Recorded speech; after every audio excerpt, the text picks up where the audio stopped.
Saudara-saudari terkasih, apakah saudara sudah memulai hari ini dengan penuh sukacita dan punya niat untuk berbuat baik meskipun kecil? Semoga Tuhan memberkati niat baik saudara. Hari ini saya ingin mengajak kita untuk belajar tentang tanggung jawab. Ada seorang saintis yang ahli di bidang bioteknologi, terutama meneliti bagaimana kesadaran berpengaruh terhadap perkembangan sel.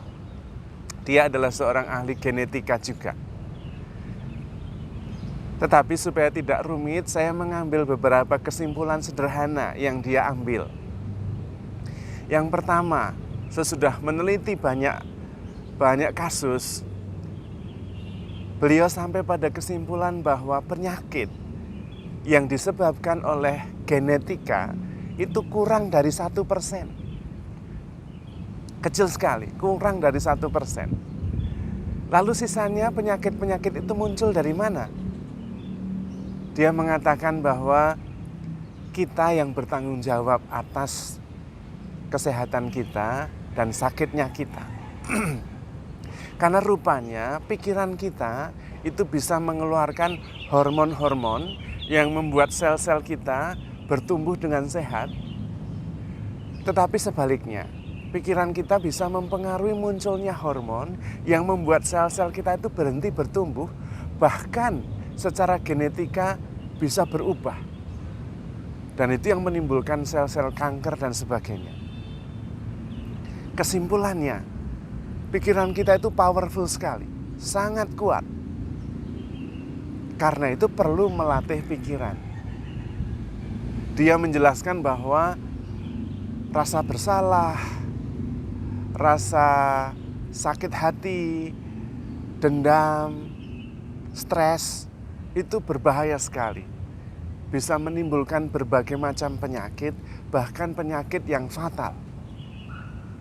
Tetapi sukacita, cinta kasih, itu energi luar biasa yang bahkan bisa menyembuhkan penyakit-penyakit yang berbahaya.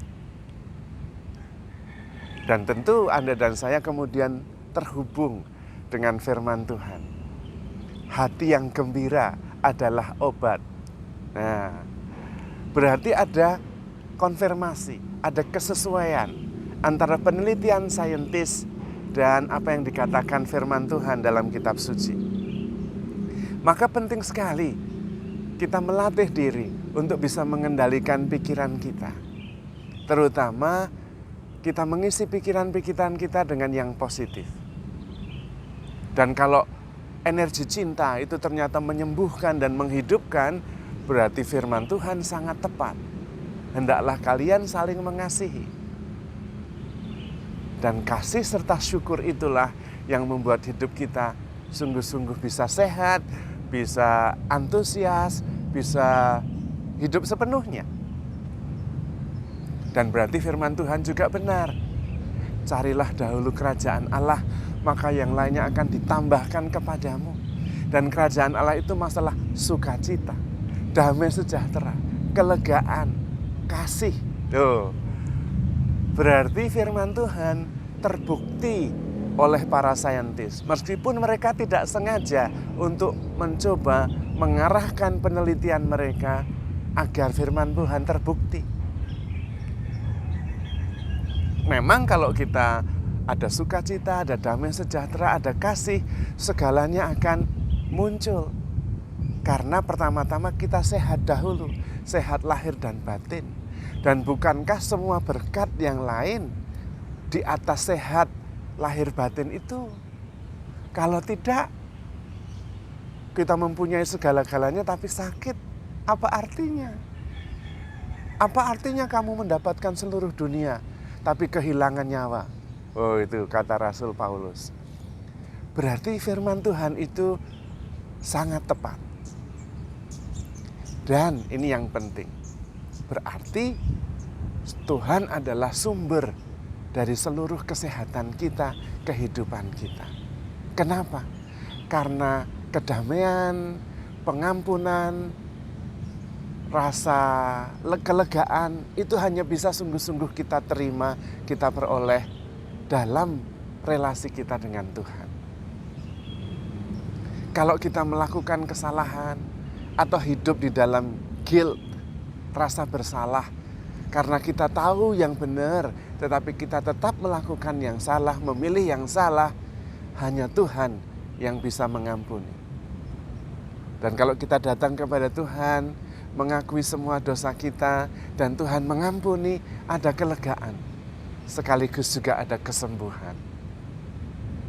Rasa bersalah yang bisa menimbulkan hormon-hormon yang menghambat kesehatan dan pertumbuhan sel yang baik bisa hilang. Tuhan mengampuni, Tuhan menyembuhkan.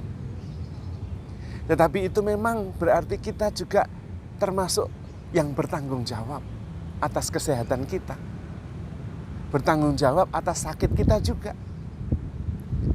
Karena itu kita berusaha untuk melatih diri. Maka bagi kita zaman sekarang ini sangat dibutuhkan ketenangan pikiran. Metode-metode sederhana seperti meditasi, yoga itu sangat penting. Karena bisa membuat pikiran kita lebih tenang. Bisa membuat kita menerima diri apa adanya. Dan kita bertanggung jawab atas kesehatan kita sendiri, atas sakit kita sendiri. Kebanyakan di antara kita lebih cepat mencari orang lain yang bertanggung jawab atas kita. Dan kita selalu menempatkan diri sendiri sebagai korban. Nah, karena dia yang begitu, dia yang lebih dulu. Tetapi kemudian kita kurang bertanggung jawab. Sementara kalau kita berhenti menyalahkan orang lain dan mulai menyadari bahwa saya sendiri sebetulnya yang menentukan saya sehat atau tidak, saya sembuh atau tidak. Memang dalam relasinya dengan Tuhan pasti karena dalam relasi dengan Tuhan itu kita memperoleh ketenangan, kedamaian dan kelegaan.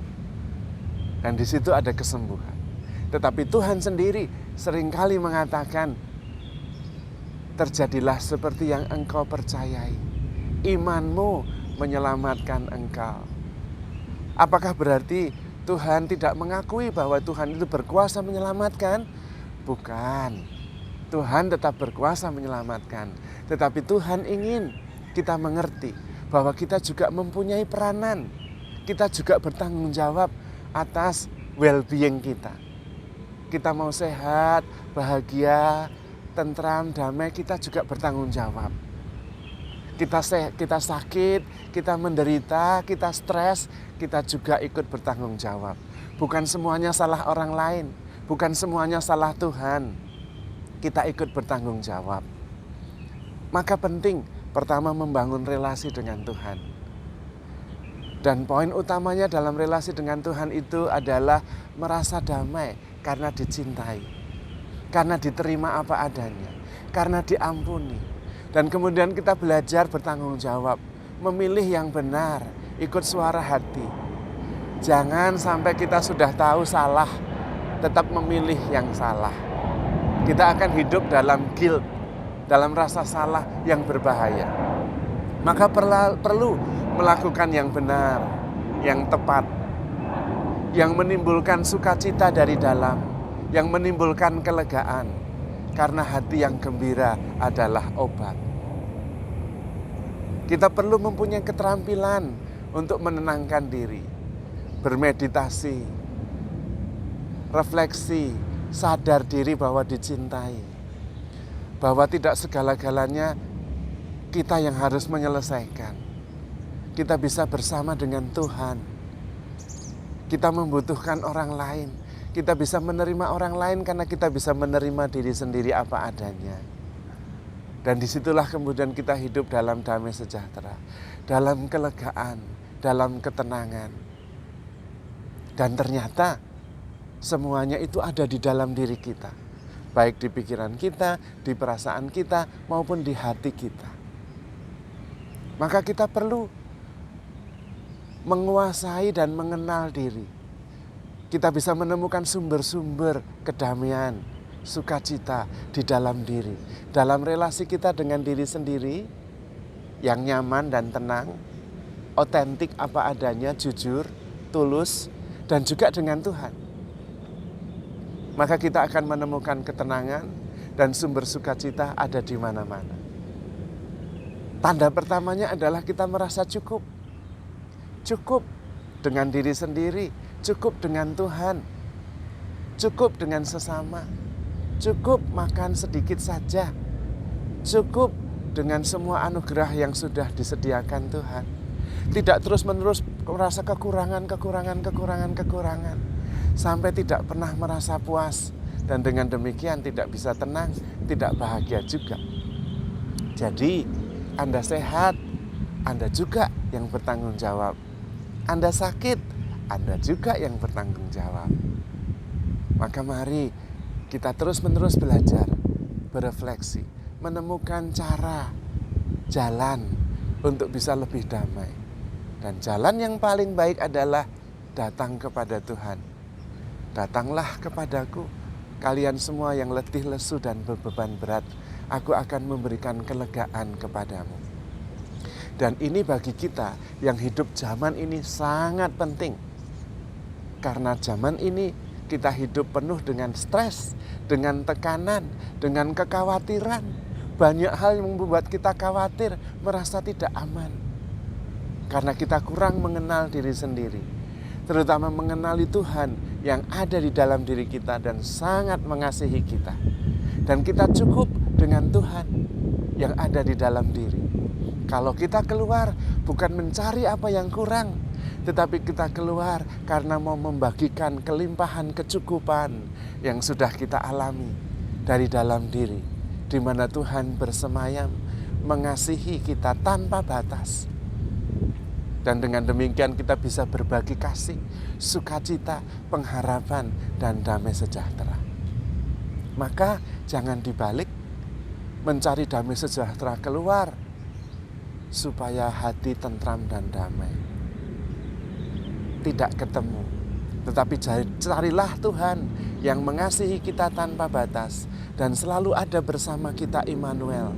Dan kemudian keluar memancarkan damai sejahtera dan sukacita. Maka kita akan menjadi pembawa damai, pembawa sukacita, pembawa harapan. Karena kita begitu dikasihi oleh Tuhan tanpa batas, tanpa syarat. Maka handle yourself with care because you are loved. Tuhan memberkati.